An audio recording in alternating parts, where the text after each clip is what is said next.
SuperTalk Mississippi media production. Thinking about a new vehicle? Trust the team that's been taking care of customers for 70 years. The Cannon family has helped thousands drive home happy. Come take a test drive today and see why. And remember, when the smoke clears, nobody beats a Cannon deal. Nobody. Roll pre-record on my count.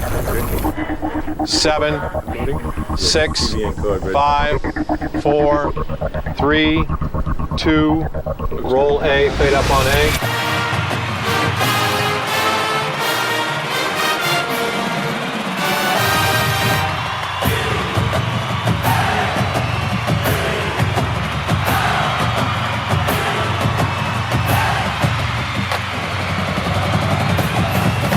Southern Miss to the top. You're tuned in to the Eagle Hour. From the Southern Bancorp Studios in Oak Grove, just outside of Hattiesburg, I'm Kelly Sander. Bob Getty and Dima Mixon out today, but rumor has it that at least Dima will be back on Monday. Not sure about the boss man, but boss man does what he wants to do. So we'll just see. This first segment of the program brought to you by Dickey's Barbecue Pit. Smoked here, loved everywhere. Big supporters of Southern Miss, and you should be a big supporter of Dickey's when it comes to your catering events, whether it's big or small. Not only the best barbecue, but a wide variety of side items to be selected as well. Give Dickey's a try. You'll be glad that you did. The whole hour today, we are pleased to have the Senior Deputy Athletic Director and Chief Operating Officer, the COO of Southern Miss Athletics, Sean Jones, the native of Moberly, Missouri, has been. Now, I say Missouri, Sean. A lot of people will argue that. So is it Missouri or Missouri? Depends on what part of the state you're from. And that's what I've been told. It's Missouri where I'm from, but it's Missouri a lot of other places. In the southern part, that's I think, right? That's right. Been at Southern Miss now for 2.5 years, and there's a lot of things to talk about, not only about the football season coming up, but we thought that we would avail this hour to have Sean educate us on if there has ever been a time where college athletics overall has been more in flux. I can't remember it, and I've been around quite a while. So with that, Sean, I want to first start with setting some records straight as far as, because lots of times when you hear people say, well, there's too much emphasis put on athletics, too much money being spent on athletics.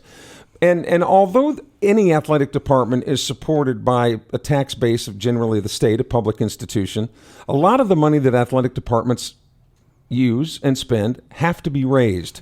So tell us how that relationship works between state taxes and money that athletic departments have to raise.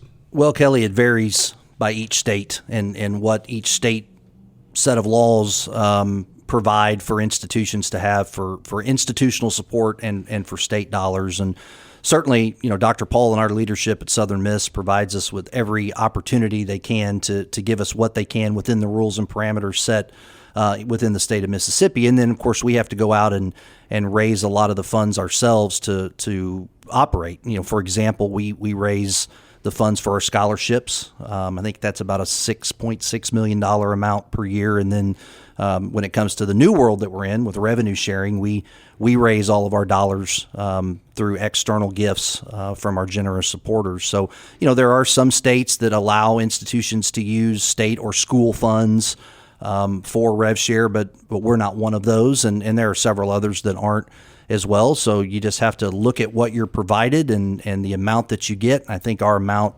from a budget perspective at Southern Miss, overall is around $33 to $34 million. But, a chunk of that comes from outside support through our athletic foundation. And then the other parts do come from the university. So, every place has its advantages and disadvantages when it comes to that. I've worked in 4 different states and certainly have colleagues that work all over the country. And so when you visit with them, different things can be funded different ways in different places. So we have our framework for how we operate, and then we just go out and do the job from there. But lots of times when you hear people talk or you see social media, Southern Miss just doesn't have any money, Southern Miss is poor, and so on and so forth. And although certainly there are institutions that have a lot more money than Southern Miss, it would be my assertion that we're not exactly ready for the breadline. Right. We don't use it as an excuse. If you look at the folks that we have in our department, we have folks who have worked really hard to get to Southern Miss and are privileged to be at Southern Miss. And so we don't look at it or spend a lot of time talking about what we don't have. What we do is look at the advantages we do have, which are plentiful at Southern Miss as well. This is a great institution. It's a Carnegie Research One school with a breadth of degree offerings. So, pretty much any kid that wants to come here, we have something for them to study. We have an incredible faculty and staff on campus that are very supportive of our students. We have a lot of first-generation college students as student athletes and also as our students. So, Southern Miss is a place that changes the trajectory of people's lives for generations because that first-generation college student goes and gets that degree. So, and we're in a great location, obviously, as you know, not only for a university, but from an athletic perspective as well, in the great state of Mississippi and where we're located and the ability to go and find talent and kids who fit this university. So, yeah, we may not have as much as some, but we've always punched above our weight at Southern Miss, and that's who we are. So we just go about our business and go. And, it's not always a direct line between success and what you spend. Certainly there are some advantages when you have more funding that help you from a staffing perspective or from what you can do for your athletes. But, our approach is we've got enough. And we've got a loyal and supportive fan base that is at the top of this league as far as the size and the passion. And that's not coach speak. That you've seen it. You've seen other schools. And so we have that, and that's something that people talk about all the time. We have an incredible brand, a national brand. Southern Miss resonates across the country.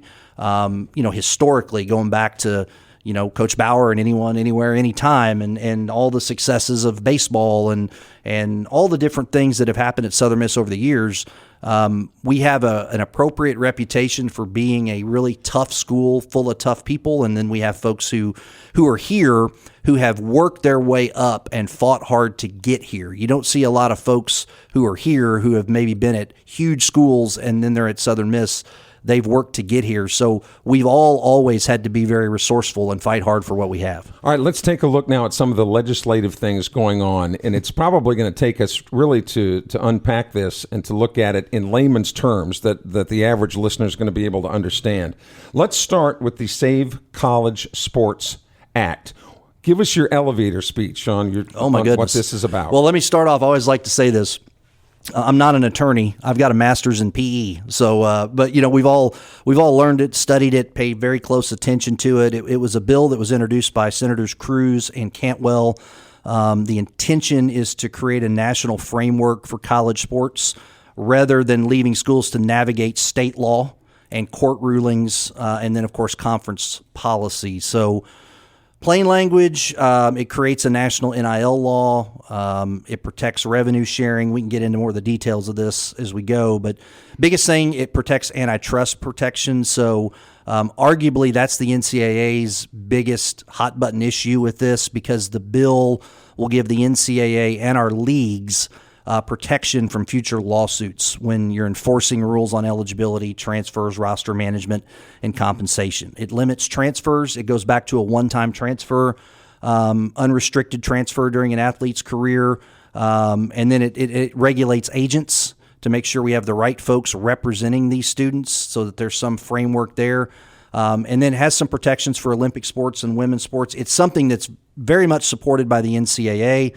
The ACC's put their stamp of approval behind it, the Big 12, mid-major conferences. Obviously, there's been pushback from the SEC and the Big 10, and we can get into more of that. It has passed a Senate Commerce Committee, but it's got a lot of work still to do to get through the full Senate and then the House. So percentage-wise, depending on who you're talking to, it might have at most a 50% chance of passing, and we need something to pass. All of us do, and the trouble is getting everybody on the same page with it to make it be something that everybody's satisfied with signing off on. And interestingly, when you talk to the general public, they'll go, we can't let the government be involved in any of this stuff because we know how inefficient the government is. But at least the government is trying to do something. Yeah, I mean, the challenge is right now the same folks who created the rules, which are the institutions. The NCAA is made up of all the institutions that are members. So we created these rules, And now when a rule doesn't suit, whether that's an individual, a student in particular, then there's a lawsuit, and that lawsuit's filed in state court. And so that state or that district sees that and then rules on it, and you can't move forward until we have something that's ironclad enough to protect from lawsuits. Otherwise, we're just going to sue every time somebody sees something that they don't like or that they want to change, and we'll never ever get off this this hamster wheel that we're on right now. Because really the only people that have made much money up to this point are the attorneys. They've done well. That's for sure. They've definitely been the winners so far in this. And if I interpret your feedback correctly, the Save College Sports Act would protect the NCAA from a lot of this. That's it. Yeah, it would protect from the lawsuits. An example would be there was a lawsuit yesterday in Ohio related to the new 5-for-5 rule, and 15 athletes won the case, so they get a fifth year, even though they completed their eligibility last year. We can get into that 5-for-5 after the break. Well, we are also going to talk about is the age of 27 to 28-year-old high or college athletes, is that gone? What about eligibility going forward? Transfers, so much more to talk about with the Senior Deputy Athletic Director at Southern Miss, Sean Jones, when the Eagle Hour rolls on in just a moment.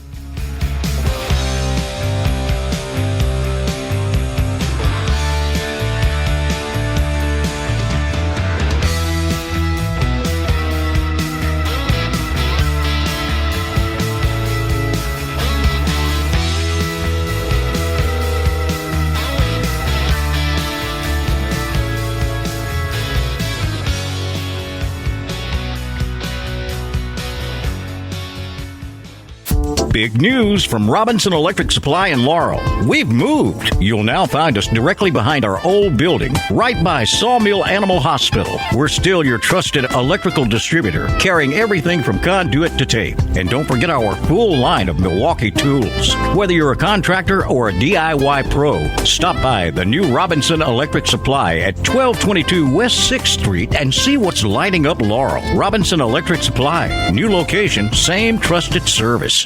The Eagle Hour. Southern Miss to the top. Second segment of the program brought to you by Mobay Beignet Company at 2902 Hardy Street.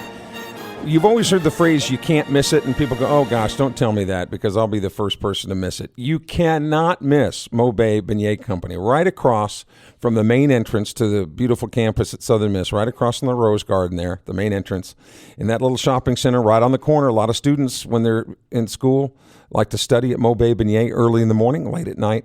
And, of course, all the different freshly made beignets that don't even get made until you order. So you might have to wait a minute or two longer than you normally would, but isn't freshness worth it? And the taste certainly is. We appreciate them being with us, Mobay Beignet Company. As we continue our discussion with Sean Jones, the Senior Deputy Athletic Director and COO at the Southern Miss Athletic Department. Sean, you mentioned it in the first segment, the 5-for-5 rule, and that is obviously a much shorter version of what you're about to explain to us. Yeah, so it's age-based eligibility. It does go into effect this fall. It's a 5-year period for collegiate eligibility. It means when a student-athlete initially enrolls full-time at a college institution or the start of the academic year following their 19th birthday, their clock starts. So what this does is it eliminates red shirts, it eliminates clock extension waivers, it also eliminates medical hardship waivers. So you have 5 years to play 5 years. And so you could come in as a freshman, play for 5 years. If you get hurt and lose a year, you get to play for 4 years. But the exemptions are very, very short. Really, the exemptions are what the exemptions originally were before eligibility started to get sued into what it is now. The only exemptions are active duty military service, a pregnancy exception, or a religious mission exception. So if you get repeatedly injured, you're, as we used to say, SOL. That's right, because the amount of waivers that have gone through institutions and the NCAA, it's just more than the system and more than the people in place can handle, and it's created, some situations that weren't intended. and we talked about it a bit off air. It's created some situations where you have these kids playing for a 7th year sometimes, and then you've got a coach that can't understand why their kid can't get a 5th year, and it's all based on the rules, but it's difficult to explain, and you've got to get all these people involved to be able to get you the right answer and go through all these different committees and the different sorts of bureaucratic processes. So, we've turned around and had kids who have played, more than 4 years, and kids who are not kids anymore, 25, 26, 27. So that's why it's called the age-based eligibility model. The intention is, 19 at the latest you're entering, except for those 3 slim exemptions. So, 23 years old or whatever, you're done.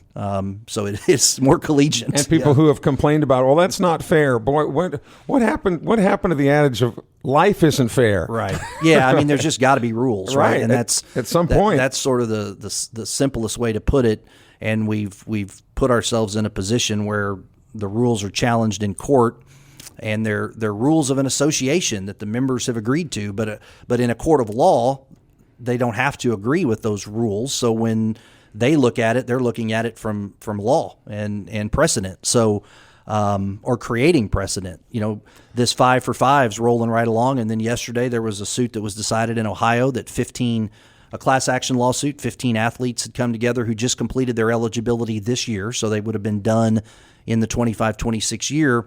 And the court said, number one, yes, you can have another year, even though they were done. And then B said, you can enter the portal if you want. And the portal, and I think most of them or all of them were basketball players, the portal closed on April 27th. So they're opening it up only for those 15 kids. And then it's going to probably lead to other athletes in other states filing lawsuits to get a 5th year. Because, again, you have to start things like age-based eligibility somewhere. So it starts this fall, but those that are late to it, I say those, right now it's 15 folks in Ohio, but they say, well, wait a minute, that's not fair to me because I only played 4 years and I just finished. I want another year. And the court, at least in Ohio, in that district said, yes, you get another year. So what's that going to lead to across the country? Keep in mind that if Blake Anderson, Jay Ladner, Christian Ostrander, pick a coach, had a senior who completed their eligibility last year, what did they do? They did what coaches do. They replaced that person with someone who is eligible within the framework to move forward. So there aren't any spots left at those schools because they've been recruited. But that's sort of the tenuous position that we've all been put in. We're not put in that position yet. We're not put in that position in Mississippi at this point, but it certainly could happen in the coming days, weeks, and months. And almost to the day, a year ago, the House settlement was brought forward. And let's rewind the tape there and refresh people's memories as to what the House settlement was all about. Sure. And listeners, we are going to get to Southern Miss Athletics. Trust me. We're going to. Well, and this is a big part of Southern Miss Athletics right now. This is the inner working. My part of Southern Miss Athletics is running the day-to-day operations of the department and supporting the programs behind the scenes in these different areas that they're not what you pay the ticket to go watch. It's not what I'd enjoy either as far as why I got into the business. I love being around the kids, the coaches, watching them compete and winning, right? Yeah, so this those isn't are very the things. sexy. You're but right this is the business of our business, and it's changed so much. The House settlement definitely is the biggest change ever or in decades to college sports, going back to when the NCAA was founded due to player safety. I think Teddy Roosevelt was the person who really pushed that forward to create the NCAA. So it's the biggest change since then for sure. And what it did was it ended the prohibition on paying players and allowed institutions to pay players. So what changed with House beginning on July 1st of 2025, it seems like it was 5 years ago, it was just over a year ago, is that Division I schools that opt in, which of course we did and everybody at the FBS level did, it means that we can share revenue with student athletes to a cap of up to $20.5 million, and that cap will then continue to rise a little bit each year. But it allows you to pay revenue share with your student athletes, not as employees, but you're just sharing revenue. It's not pay for play. It's for their image and for having them as a part of your team. The other thing that the House settlement did was it forced to pay athletes back damages. So I think it was around $2.8 billion, I believe, to be paid over several years to athletes who competed before NIL and all those things were in place and they were unable to earn compensation. And so what that means is that our distributions from March Madness, our student assistance fund that we typically get each year from the NCAA, all those distributions have gone down significantly because that money is being used to pay off these lawsuits. So you talked earlier about kind of our funding mechanisms, and so there was a chunk, it wasn't a huge chunk, but a chunk that came from the NCAA. Well, that's now much, much smaller because we're going to pay off Power 4 players, not even the kids that played at Southern Miss. It's going on. But we're part of that association. We're part of the Division I level, so everybody has to pay their part. And then what they did was they created an oversight over NIL, which is how this all started. As you remember, NIL was originally the thought process. We're going to pay these young men and women for their likeness. They can go out and cut deals with folks and do that so that they can do commercials and those sorts of things. And so the College Sports Commission was created. It was created, and I think the board consists of presidents in the SEC and the Big Ten to manage third-party NIL deals to determine whether they're legitimate market value agreements or if they're just recruiting inducements. And that's where it gets real gray.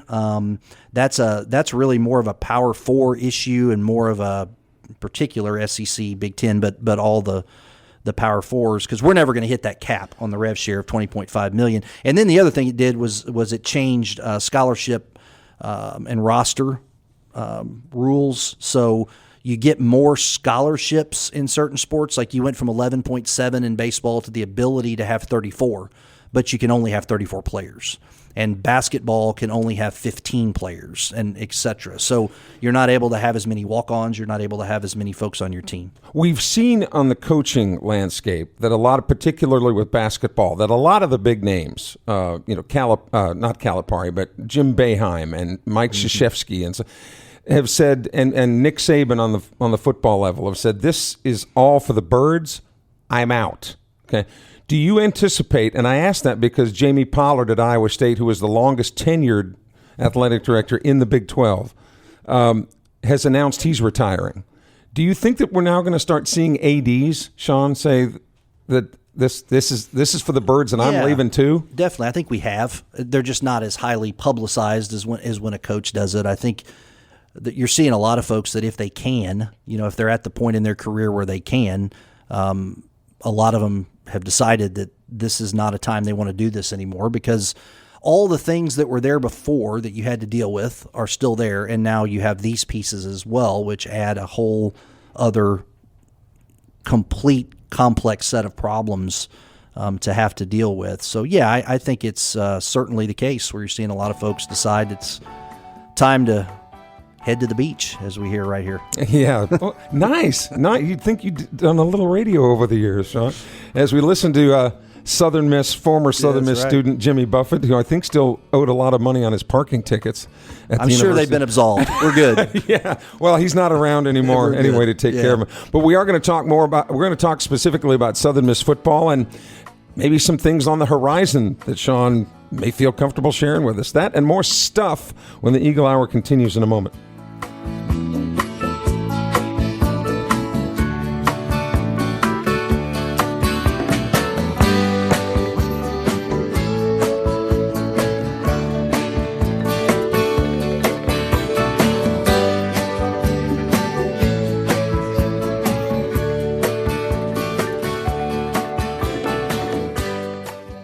You're tuned in to the Eagle Hour. The Eagle Hour. Southern Miss to the top.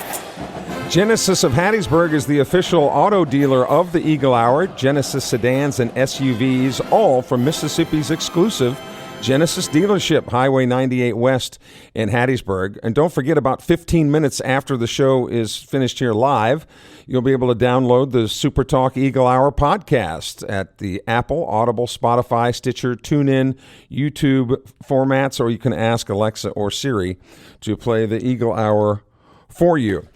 As we continue talking with Sean Jones from the Southern Miss Athletic Department. All right, Media Day next week, actually Southern Miss's Day, the western side of the Sun Belt will be featured on Thursday. I think that's going to be streamed on ESPN Plus if you're not able to make it to New Orleans for Media Day, but we always look forward to going down there. The Eastern Division teams will be on the stage on Wednesday. Sean, I first want to talk about season tickets, because every year, every school talks about how season tickets, got to get your season tickets.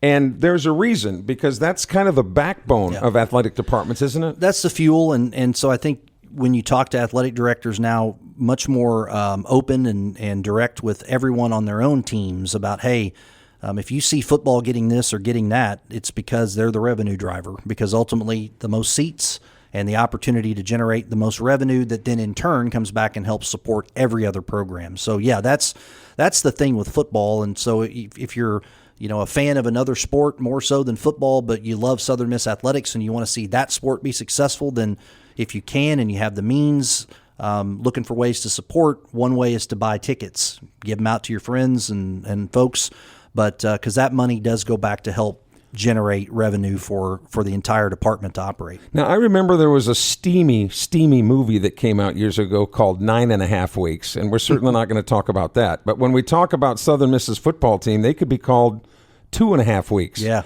Because that's essentially all the coaching staff had to put this squad together. Absolutely wild. It's really a documentary within itself, and I got to be embedded as quote unquote part of that process. But the job that Blake Anderson and his staff did, if you think about it, Kelly, we ended our season on December 23rd in the New Orleans Bowl. We hired Blake, I think it was December 15th. And then that portal window, and this year only one window, a shorter window. The year before there were 2 windows.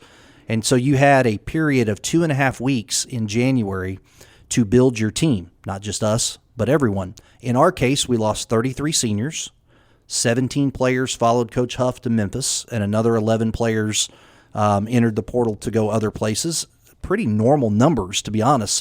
But that total for us turned out to be 61. So we have 71 new guys on our team, and we had 2.5 weeks to sign them through the portal and through that window to get them here. So it was speed dating and it was fast, but we've got a great staff. I think they really did a nice job in evaluation. I will tell you, folks will really resonate with this team. I wish everybody could come out and had the time to sit where I sat and be able to watch these guys practice and work out. But I love the makeup of this group and what Blake and his staff did. First of all, they took their rev share dollars and sort of spread them throughout the team so that you have a chance at, I believe, a cohesive unit. You don't have 20 guys making a whole bunch of money and then 80 guys making nothing and some locker room dissension. And then we didn't sign an inexperienced team. That's the other thing I want people to understand. You have to think differently than in the past. Oh, new means rebuild. New means, well, in our case now, new means you just have guys, in our case specifically here, that have a lot of snaps and a lot of experience. I just spent time with about 15 Division I football coaches the last 2 days at this little summit we had with coaches, administrators, and folks, and we were talking through these challenges, and they said that the thing that we did this, some Power 4 schools I talked to did this, they looked for snaps. You're trying to sign snaps, experience. And so we signed a lot of guys with FCS experience. We signed some guys that had some Power 4 experience, but they didn't have as much playing time. Maybe they were the number 2 receiver instead of the number 1 or whatever. We signed some junior college kids, and then we signed some really good high school kids because more of them are available now than ever before. So with that being said, we've signed guys that have played a lot of football, and we signed guys that are excited to be at Southern Miss. Like for them, a young man who maybe was overlooked in the recruiting process, say he went to an FCS school, played, and had a good experience, but his goal was to be an FBS player. There's only 133 of us, right? And so we're giving him that opportunity. So many of our guys come here now, this group, thinking, I get to be at Southern Miss. This is incredible. I love this place. This town is great. People love us here. They know who we are. We get some nutritional benefits. We get gear. We get treated well. We have academic support. And so what we've seen so far is a group of guys that have been really hungry, working really hard in the weight room. We have Matt Shadid as our strength coach, who I truly believe is one of the best strength coaches in the country. And then our coaches, and the time they get to work with them, I've watched them fly around. And so our objective this year is going to be one that has a chance to build great chemistry. A lot of guys are going to play. We're going to roll a lot of depth at you. We're going to let guys roll in. In the fourth quarter, we're going to be the faster team, the better conditioned team, and we're able to roll more guys and play more guys and keep them fresh. And that's the plan. That's the plan to win. So hopefully that's where we're going to be. But you will grant me that the quarterback is always the bell cow Absolutely. of a team. I mean, if you got a Jalen Rayner last year going in Arkansas State, everybody's expecting great things because he's been under center at Arkansas State, knows the system. And the Eagles' current situation, new guys, although a couple of them do have some snaps from last season, but we don't necessarily know at this point who the guy is going to be. Yes, you're right on the first part. Quarterback, most important position in sport. Second part is we have a really healthy competition right now. John White's really improved and like the old way it used to be. He's developed. He's put his time in. He's gotten stronger. His arm's gotten stronger. Yeah. He's learned Blake's system. Landry Liddy had a lot of snaps last year. He's gotten better. And then we brought in Ethan Hampton. Ethan Hampton was at Illinois last year. He was at Northern Illinois before that, led him to a victory over Notre Dame, got them into a bowl situation when he took over as a starter. I was talking to one of his coaches from Illinois yesterday, and he loves Ethan. And he said, man, Ethan was our guy till we got Luke Altmaier. And then we got Luke Altmaier, and he just couldn't beat him out. But he's looked really good. And I love our offense. I heard some criticism from some fans, and that's great. And that's always, fans are passionate. They're like, we were pretty conservative last year on offense at times. Well, number one, that was Coach Huff's view of protecting his defense, and I respect that's what he's always done. But number two, he had a lot of injuries. But we're fast on offense this year. We are moving fast, and that's exciting. And so it's Blake's offense. Kyle Cephalo's running it. He's our OC. He's been Blake's OC at Arkansas State and Utah State. He was at Cal last year. He's been around. Blake's coaching the whole team, which has been fun to see. It's been tough, tougher than any preseason I've ever been a part of in 30-some years. And he gets after those guys and challenges them, but they have responded to it. But I like our quarterback battle. It's not a worry. That's what I would say. It's not a worry. Sure, there's some unknown, of course, but I like the experience and the guys who have developed competing for that role. You were talking about Ethan Hampton being an Illinois guy. Michael Merkin's our producer engineer. He's an Illinois guy. Michael's great, but he talks too much. That's the only problem. Right. ILL. I. There you go.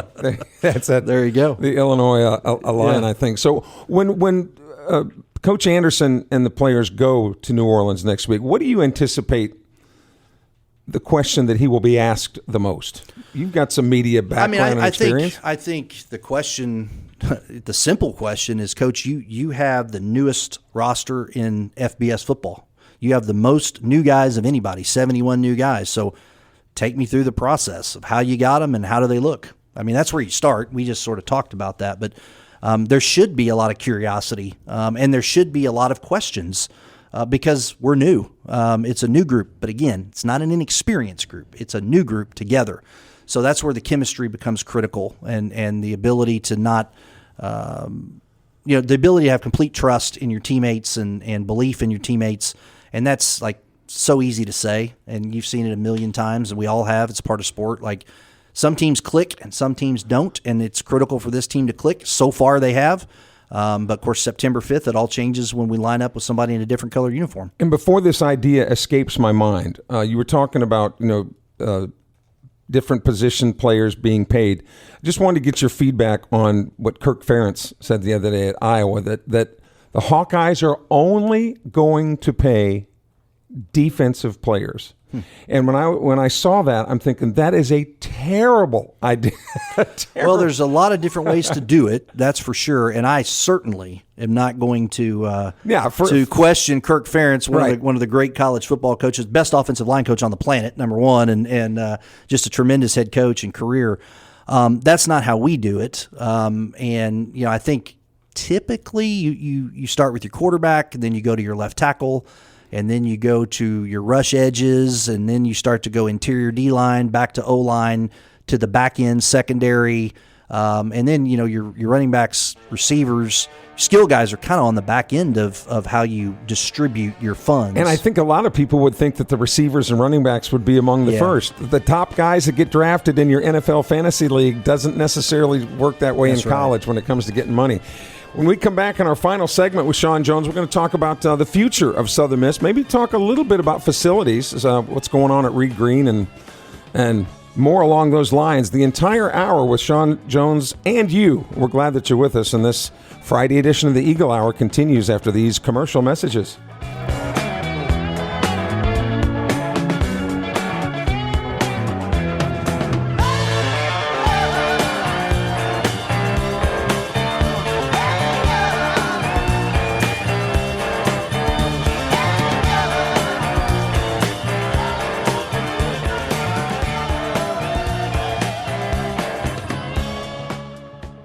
Big news from Robinson Electric Supply in Laurel. We've moved. You'll now find us directly behind our old building, right by Sawmill Animal Hospital. We're still your trusted electrical distributor, carrying everything from conduit to tape. And don't forget our full line of Milwaukee tools. Whether you're a contractor or a DIY pro, stop by the new Robinson Electric Supply at 1222 West 6th Street and see what's lighting up Laurel. Robinson Electric Supply. New location, same trusted service.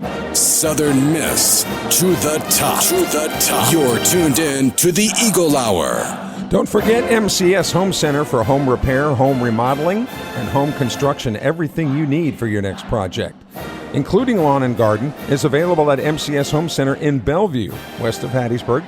MCS is the new home improvement center with local folks eager to help you at 7329 Highway 98 West. And Forest Health reminds you to make sure that you get that annual physical each year to be sure that your health is as good as it can be. And Forest Health can help you with expert medical care closer to home. One of the big reasons that retirees across the country name Hattiesburg one of the top 10 places to retire is because of the healthcare professionals at Forest Health, and you can find them online at foresthealth.org. Wrapping up our conversation with Sean Jones, the Senior Deputy Athletic Director and Chief Operating Officer at Southern Miss. Let's talk a little bit about facilities. It's gotten to be kind of a running joke, Sean, about Reed Green Coliseum and the people who improved Highway 49 south of Jackson apparently got that job because it's been going on for 20 years. But we've also talked about how bureaucracy, it's just a booger to deal with. A lot of approvals, a lot of running things through and then changing this and that and changing this and that. And then obviously value engineering is a big piece of it too. You have ideas and plans and then you find out what it actually costs and you got to go back and change those things. So those are processes. And then the other thing with this one is just that we're not closing the building. If we closed the building and had somewhere else reasonable to play, and of course we looked at all those options and scenarios, and displacing your basketball teams for a 2 or 3 year period would be devastating to your programs and their ability to recruit and their ability to practice and work out. So we had to do it in phases, and so we're in phase now where we're doing the unsexy work, the underground utility work and infrastructure things, and a lot of digging outside on the south end, as you can see, and starting to get things ready for construction there for what will be the practice facility. Inside, painted the inside of the arena, and just finished that up. So we've opened it back up to the teams, and then this fall, we'll start with construction on the south end. You'll start to see some steel going up for the practice facility. It'll start throughout the year to work its way around from south to north. And then really the major part of the work inside, the part that when you walk in the arena and you see the newer and improved Reed Green, that's going to be from really the minute the ball stops bouncing next March until November, really November 1st. And that's when a lot of the overbuilds and the real construction will take place in there. Anything about the Rock? Any ideas? A lot of ideas. We certainly the Rock is one that's important. To a lot of work's gone into the Rock recently. Yeah, it's just infrastructure work and improving and steel. We've done 7 figures worth of work on it each of the last 2 years, just to rebar and steel that had to be replaced. That was going back to the 30s and 40s. So. And then, of course, everybody wants to know about the Pete, and those plans are rolling forward. Again, lots of approvals that are out of our hands that have to take place, and you have to make sure that when you put out a drawing that you don't put out a champagne dream on a beer budget, that it's something you can afford. So you don't want to put out $70 million drawings and then only raise 25 and have people disappointed at a $25 million renovation. So all of that's going. It's going hard and as full as it can. It's just people don't, people want things when they want it, especially now. I get it. We're all wired that way now. But there's a lot of work going into that, and a lot of approvals we're just waiting on before we can release some drawings. We've got other things going. We've got some great community support, some donor support on a soccer facility for the team, a locker room, team meeting room deal. We're about to move into something for tennis as well to replace the old trailer that's out there. So there's lots of positive facility movement right now. Lots of things going on, and then some things that we still want to do, of course, that are in the hopper. Just got to have the money to do it. And I think the biggest shining example of facilities and what they can mean has been the meteoric rise of the men and women's golf team. Yeah, since sure. the Judson facility was built out at Hattiesburg Country Club. Yeah, I mean, the Geddes Golf Center and the Judson Family Practice venue out there have changed the trajectory of those programs and given them an opportunity to recruit on a level playing field. And it's kind of like when you give Southern Miss a chip and a chair, we got a chance. And that's exactly what that facility did. And Kevin and Sarah are tremendous supporters. We may be doing some things with that facility, hopefully in the near future as well, to even improve it some more, some locker rooms and things. We're going through the kind of the silent phase of fundraising on that as well right now. So lots and lots of positive, projects in the air. Also, you mentioned earlier, the academic side of things. We just had the best, even though we're in this crazy world, we just had the best GPA in athletic department history. Football just had the highest GPA in school history. So you still got the positive academic things going. We finished third in the league directors cup. Our budget is 13th in the league out of 14. We finished third. We always want to be better. We're always looking to improve, but you have to be able to look at it objectively. If you're going to look at it negatively, you got to be able to look at it the other way too. And we objectively had a decent year last year that bang for the buck was solid, but I'm really, really excited about our men's basketball roster and that group coming together under Coach Ladner. I think that's going to be a lot of fun too. I mean, I think we got another truly fun year coming up on the horizon. And remember, fans, they will take a check. Absolutely. USM Athletic Foundation. But we're grateful. We're grateful for our fans that are supporting us now, and we have the best fan base in Group of Five, and I'd say, comparatively speaking, in the country. So we're very blessed and appreciative of what everybody does to support us. You're hired, Sean.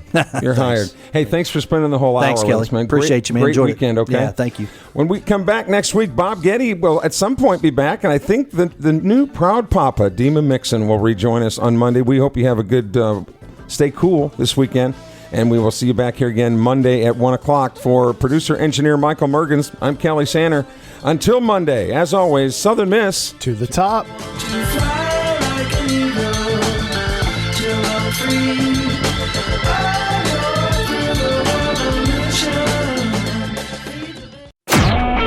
A SuperTalk Mississippi media production.